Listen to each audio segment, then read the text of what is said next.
Hi everybody, I'm Amy from the Cauldron, and in today's episode of Dye Time I'm going to be using up some leftover dyes.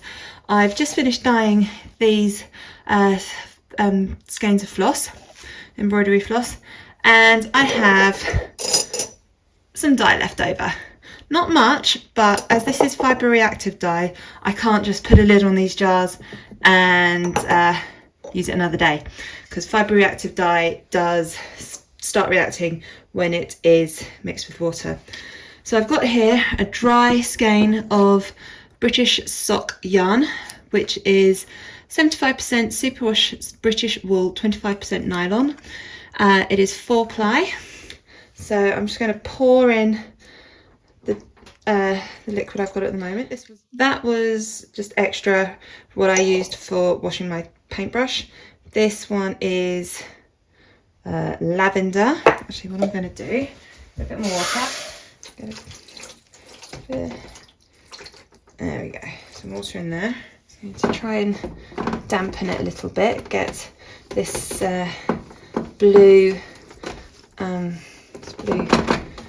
wash water, I want to call it, just everywhere.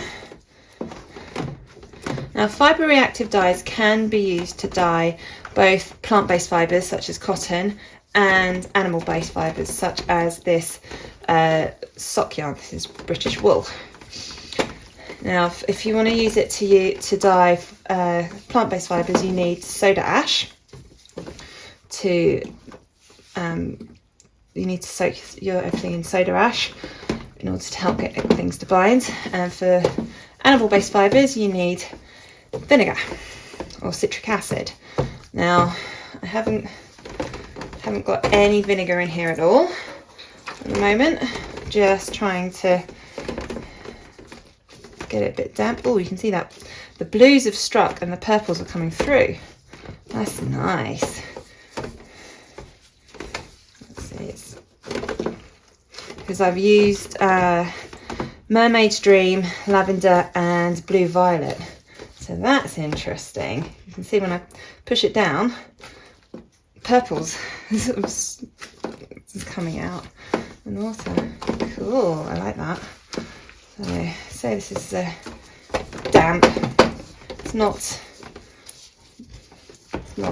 been pre-soaked, but that's all right, because pre-soaking will help the dyes to bind more evenly. But I'm not worried about that. Clearly, I'm not worried about the dyes binding evenly at all. Now, oh, that is pretty as it is, but I'm going to add a little bit more water to this. This is the lavender, I think. Oh no, I think that's blue violet actually. I'm just going to pour it across. Now, all this equipment here is dedicated for dyeing. It's not used in food preparation at all. And I'm going to add, this is Mermaid's Dream now. Oh, I love this blue so much. And finally, the lavender. I'm just going to put some there. Massage, little pats there.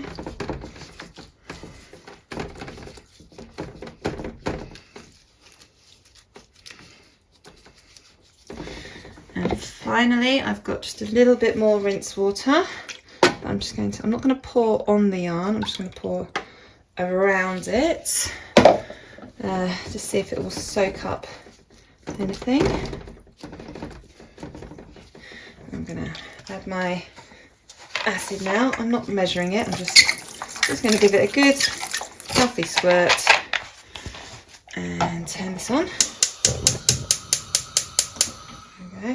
I'll let this come up to just below a boil and then I'll let it simmer for probably about 20 minutes. And yeah, then we'll see what yarn we've got. I'm not going to bother flipping this. I haven't got any more dye to use, so I've used up all my dye. So hopefully it will soak through.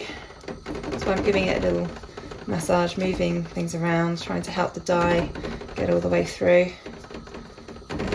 This is why I don't like to throw away any extra dye if I can help it, because This is a lovely, already this is a lovely skein made from just the extra of dyeing these cotton skeins of floss. 20 minutes-ish later, and it looks like all the colour has cleared from the dye bath. Doesn't look like there's anything in there now, so I'm going to turn this off and I'm just going to leave this now to cool down.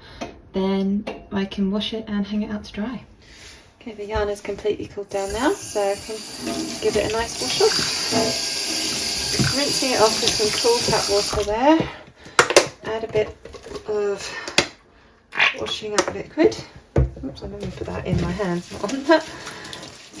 Washing up liquid is just to get rid of anything that might not have bound to the yarn, get rid of the vinegar smell.